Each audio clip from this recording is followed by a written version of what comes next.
جنت کی قیمت بتائی حضور نے کہ اگر تو جنت چاہتا ہے تو کسی پھنسے ہوئے کی گردن چھڑانی ہوگی یا کسی غلام کو آزاد کرنا ہوگا، اور اگر تیرے پاس یہ ہمت نہیں ہے، تیری مالی صورتحال ایسی نہیں ہے کہ تو غلام آزاد کر سکے، کسی مقروض کا قرض ادا کر کے کسی پھنسے ہوئے کی گردن چھڑا سکے، تو دو کام کر لینا، کسی بھوکے کو کھانا کھلا دینا، کسی پیاسے کو پانی پلا دینا۔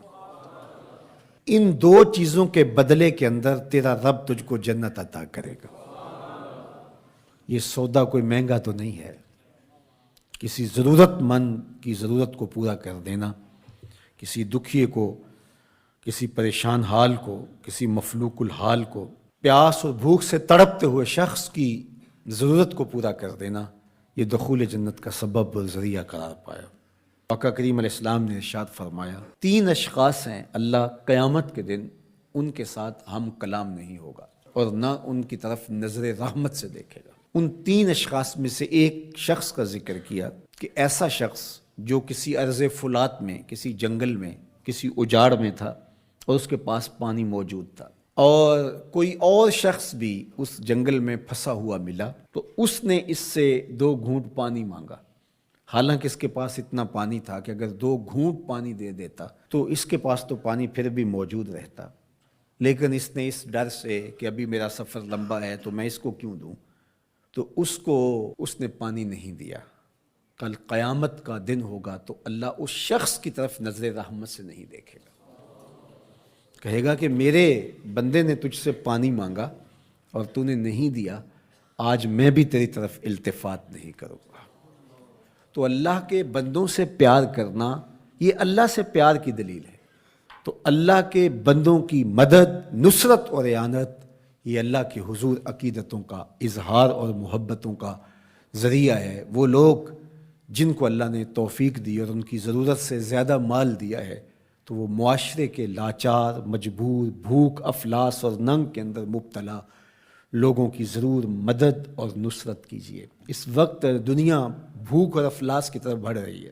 آمدہ اطلاعات کے مطابق ہماری ہمسائیگی میں افغانستان کے اندر 20 ملین لوگ، 2 کروڑ لوگ، ان کا بھوک سے مرنے کا اندیشہ ہے۔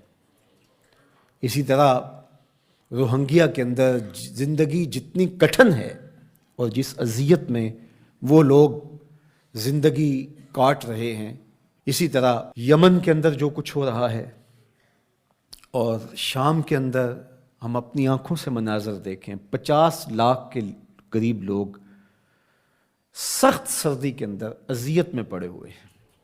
زیادہ تعداد بچوں کی ہے اور یتیموں کی ہے، بیوگان کی ہے، بوڑھوں کی ہے، مفلوق الحال لوگ جبر مسلسل کی طرح زندگی کے دن کاٹ رہے ہیں۔ ہمارے تھر کے اندر دیکھیے، زندگی کی بنیادی سہولتیں بھی ان کو نصیب نہیں ہیں۔ جس کٹھن اور تلخ زندگی سے وہ لڑ رہے ہیں، وہ زندگی گزار نہیں رہے، زندگی کاٹ رہے ہیں۔ ان کی سانسیں نیزوں کی انیاں ہیں۔